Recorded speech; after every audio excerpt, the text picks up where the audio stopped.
नमस्ते छात्रों। मन ये चौथी पूरक पठन आज हम यहाँ पर देखेंगे, जिसको विकास परिहार जी ने लिखा हुआ है। ये एक जापानी पद्धति है हाइकू का। बहुत ही कम शब्दों में अपनी मन की भावनाओं को अभिव्यक्त करना, ये एक तरीका है, एक पद्धति है जो अधिकतर जापान में इसको प्रयोग किया जाता है। तो उस पद्धति को लेकर विकास परिहार जी ने ये पूरक पठन, एक कविता का प्रकार होता है, इसको लिखा हुआ है। इसमें इनकी विशेषता जो होती है, ये 5, 7 फिर 5 इस तरह से शब्द होते हैं।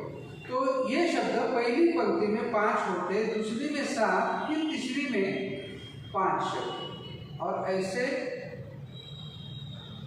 कुछ कम वर्णों को लेकर, कुछ कम वर्णों से शब्द के माध्यम से अपनी भावनाओं, जिसका एक बहुत बड़ा मतलब निकलता हो, ऐसी शब्दों की रचना से वे साहित्यकार अपने मन की बात को अभिव्यक्त करते हैं। और ये जो एक पद्धति है, इस पद्धति को हाइकू पद्धति कहते हैं, जो कि एक जापान की पद्धति है।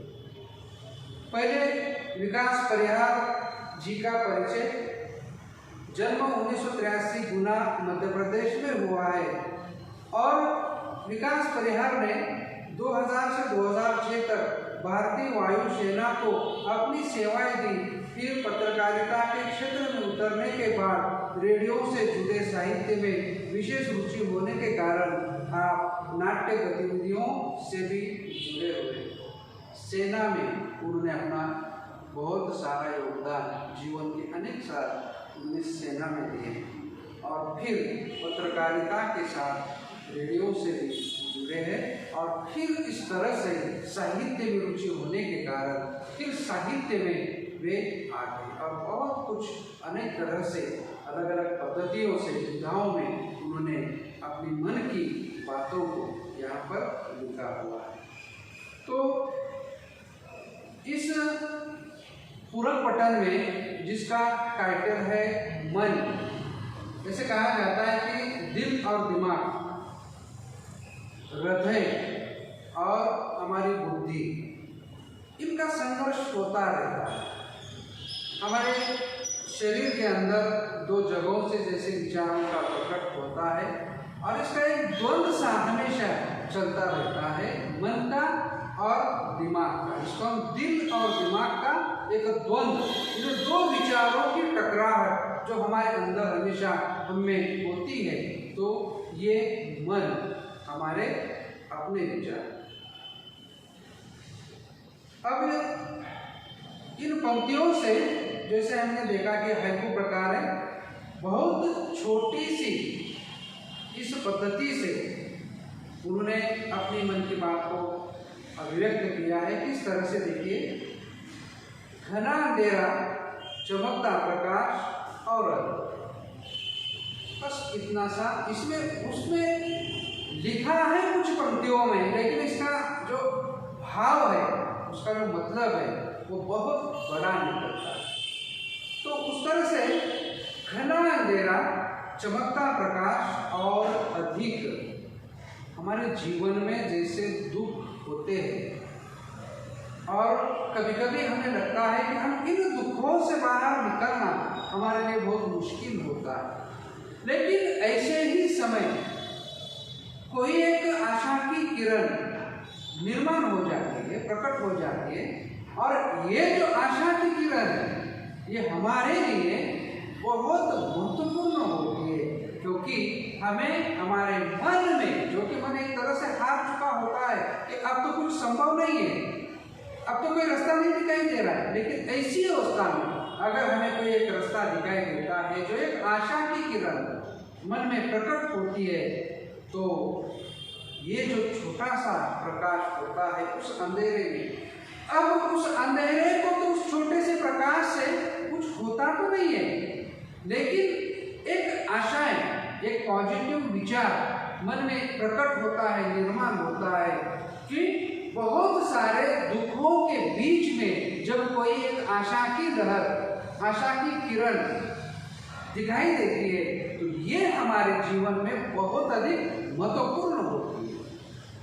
अगर सुखों के बीच में आशा का एक लहर किरण और बहुत हम सुखी है और उस सुखों में छोटा सा सुख उतना आनंददायी नहीं होता, लेकिन जब हम दुखी होते हैं और उन दुखों के बीच में छोटा सा सुख किसी भी कारण से, किसी भी बात का, ये हमें बहुत अधिक अच्छा लगता है। तो उसी तरह से यहाँ पर उन्होंने कहा है कि घना अंधेरा चमकता प्रकाश और अधिक। उस घने अंधेरे को भी, जो अंधेरा है वो बहुत घना है, लेकिन चमकने वाला प्रकाश, जैसे आकाश में बिजली चमकती है कुछ सेकंड के लिए, पलों के लिए, लेकिन कुछ क्षण के लिए सही, लेकिन वो उस अंधेरे को नष्ट करती है। तो उसी तरह से हमारे जीवन में व्याप्त अधिक अधिक दुखों में छोटा सा हल्का सा सुखों का एक जो क्षण आता है, ये हमारे लिए बहुत मूल्यवान होता है, उसकी बहुत कीमत होती है हमारे लिए उस समय। तो पहली पंक्तियों में जो कि अगर आप देखोगे तो पहली पंक्ति में 5 वर्ण है, दूसरी में 7 है और फिर तीसरी में फिर 5 है। तो 5, 7 और 5 ऐसे 17 वर्णों से मिलकर एक हाइकू बन जाता है। एक हाइकू पद्धति है जो जापान में अधिकतर लिखा जाता है, तो उस तरह से उन्होंने लिखा है। तो हमने पहली को देखा, आगे करते जाओ पाने की मत सोचो जीवन साथ में कर्म करने चाहिए।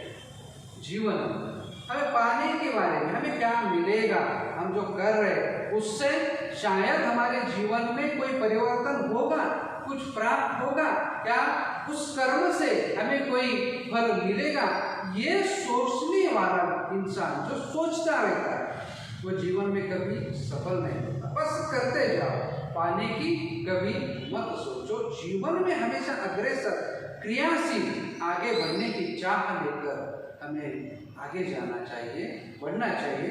पाने की कुछ मिलेगा या नहीं, फल पाने की चिंता या विचार हमें नहीं करना चाहिए। उसको त्याग कर बस गतिशील रहो, कार्य करते रहो। ये बात दूसरे हाइकू से उन्होंने बताई है, करते जाओ पाने की मत सोचो जीवन साथ। आगे कहते हैं जीवन नैया मझधार में डोले संभाले। जीवन नैया, हमारे जीवन की जो नौका है आगे बढ़ रही है मझधार में, किसी समंदर के बीच का हिस्सा या किसी नदी के बीच का हिस्सा, और जो अधिकतर प्रवाहित होता है, ऐसे जगह पर जब एक नाव है और वह ऐसी जगह पर जहां अनिश्चितताओं से भरी कुछ भी हो सकता है, ऐसी जगह पर, और उस समय उस नाव को, जो कि हमारे जीवन रूपी नौका है, इस नाव को कौन संभाले। तो जीवन नैया मझधार में डोले संभाले कौन। आगे कहते हैं रंग बिरंगे रंग संग लेकर आया फागुन। रंग बिरंगे ऋतु आपको पता है, जैसे ऋतुओं में शिशिर ऋतु होता है जहाँ सारे पतझड़ होती है, अनेक सारे वृक्ष, सारे के नहीं लेकिन बहुत कुछ ऐसे वृक्ष होते हैं जिनके पत्ते गिर जाते हैं और ठूंठा बन जाता है, कुछ भी नहीं, पत्ते नहीं, फूल नहीं, पशु पक्षी नहीं, ऐसा लगता है कि जैसे वो सूखा है। लेकिन फिर वसंत आता है, शिशिर ऋतु के बाद आने वाला ऋतु वसंत आता है और फिर हरे हरे पोपले, हरे हरे पत्ते उस वृक्ष पर लग जाते हैं और फिर वह हरा भरा वृक्ष फूलों से लग जाता है, फिर फल लगते हैं, फिर पशु पक्षी चहचहाते हैं। और ऐसा लगता है जीवन में एक प्रेरणा है कि कोई इंसान अब किसी काम का नहीं, लेकिन इसके बाद भी उसके जीवन में जिस तरह से पेड़ के जीवन में एक बदलाव आता है, ऐसा लगता है कि वो टूटा है, अब ना वृक्ष, उस वृक्ष पर फूल लगेंगे, पत्ते लगेंगे या कोई पक्षी चहचहाएंगे, लेकिन ये सब कुछ होता है वसंत के बाद। तो बहुत सारे दुखों के बीच में हमें लगता है कि अब तो जीवन में दुख ही दुख है, लेकिन विशेषता ये होती है जीवन की कि इसमें ना सुख ना दुख हमेशा के लिए आते हैं। सुख आते हैं तो कुछ समय के लिए और दुख भी आते हैं तो कुछ समय के लिए।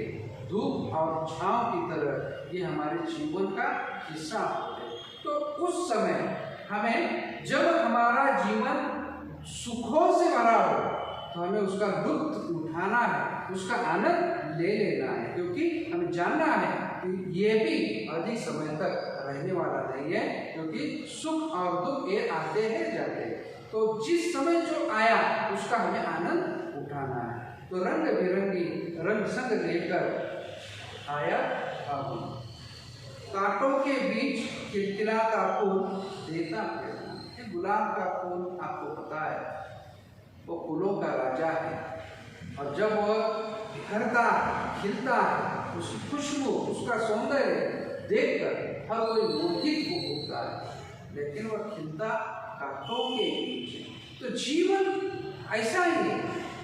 अगर जीवन में सुखों की प्रेरणा लेकर, सुखों की चाह लेकर हम जीवन में अग्रसर है, आगे बढ़ रहे हैं, तो आपको दुखों का सामना भी करना पड़ सकता है। ऐसा नहीं कि हमें जीवन में केवल सुख ही होंगे, ऐसा नहीं है। ये गुलाब का फूल खिला है, खुशबू है, सुंदरता है, सब कुछ है उसके पास, लेकिन खिला कहाँ? कांटों के नीचे। और ये हमें प्रेरित करता है, प्रेरणा देता है कि मेरे जैसा मुस्कुराते रहो, खिलते रहो, लोगों को आनंद देते रहो। और इस तरह से हमें उससे प्रेरणा लेनी चाहिए।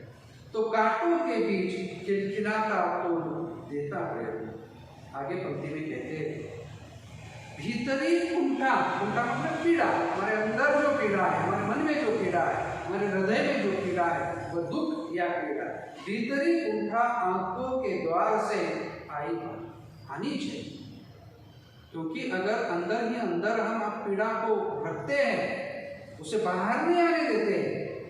बहुत बार लोगों को जब अति दुख होता है तो आंखों से अपने आप रोना शुरू हो जाता है, आंसू निकल जाते हैं। लेकिन इसकी विशेष बात यह है कि आंसू बहने से, हमारे रोने से हमारे अंदर जो एक प्रकार का दर्द है, पीड़ा है, ये दर्द कम हो जाता है, हमारा मन हल्का हो जाता है। तो रोना चाहिए, ऐसा रोना, ये बात कभी नहीं, जरूरी नहीं है कि रोना बच्चों का काम है, बच्चे रोते हैं, लेकिन बड़ों को भी कभी कभी अपने दुखों से, उस अंदर की घुटन से एक स्वतंत्रता पाने के लिए, उससे मुक्ति पाने के लिए रोना एक नेचुरली, नैसर्गिक बात है।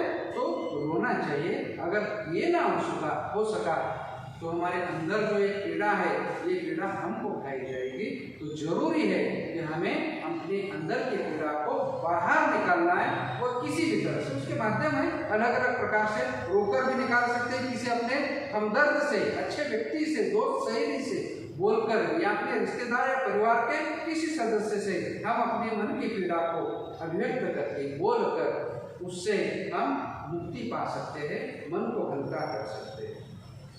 तो भीतर कुंठा आंखों के द्वार से आई बाहर, खारे जल से धुल गए विषाद मन पावन। और जैसे अपने आंखों से आंसू बहते, जो खारे जल, खारा पानी, और मन में जो विषाद है, जो खेद है, जो कि दुख है, पीड़ा है, वो निकल जाती है, धुल गए विषाद, और फिर मन जो होता है वो पावन, पवित्र हो जाता है। तो इस तरह से विकास परिहार जी ने मन को लेकर, मन की व्यथा को लेकर, पीड़ा को लेकर या दुख को लेकर यहाँ ये हाइकू के माध्यम से ये बातें बताने की कोशिश। आगे वे कहते हैं, मृत्यु को जीना जीवन विष पीना है, जिजीविषा।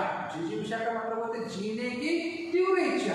हमें जीने की इच्छा मन में रखनी चाहिए, हमेशा पॉजिटिव विचार के साथ इस जीवन को जीना है। जो जीवन ईश्वर ने हमें दिया है, इस जीवन को हमें जीना है मृत्यु को त्याग कर, क्योंकि मृत्यु जीवन का अंतिम सत्य है। वह तो आएगा एक दिन, किसी को नहीं छोड़ेगा, वह आने ही वाला है। लेकिन उसके बारे में ना सोचते हुए कि मरना है या मृत्यु आएगा, नहीं है, इस तरह से किसी को नहीं सोचना है। वो तो आएगा, जीवन मिला है तो मृत्यु आएगी जरूर, लेकिन उसको त्याग कर, उसको छोड़कर, उस मृत्यु के विचार को त्याग कर अभी जो जीवन मिला है मृत्यु तक का, जन्म से लेकर मृत्यु तक का बीच में जो जीवन है, उस जीवन को हमें भली भांति अच्छी तरीके से आनंद से विभोर होकर उस जीवन को जी लेना चाहिए। और हमारे मन में अगर हम पॉजिटिव थिंकिंग के साथ अपने जीवन में आगे बढ़ते तो जीने की इच्छा,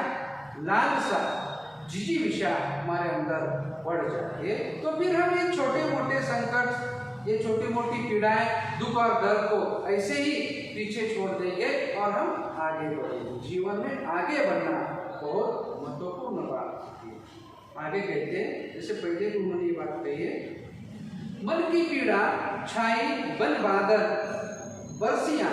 जब बादल हम देखते हैं, आकाश में काले काले बादल आते हैं और जैसे वो भर जाते हैं तो वे अपने आप को खाली करते, बादल बरस जाते हैं तो रोक कर नहीं रखते वे अपने पास उन बूंदों को, बूंदे अपने आप निकल जाती है। उसमें जब एक जड़त्व आ जाता है तो फिर वह धरती की ओर आती है। तो हमें भी ऐसे ही करना है, दुख और पीड़ा को समेट कर नहीं रखना है अपने पास जीवन में, उसको त्यागना है, छोड़ना है।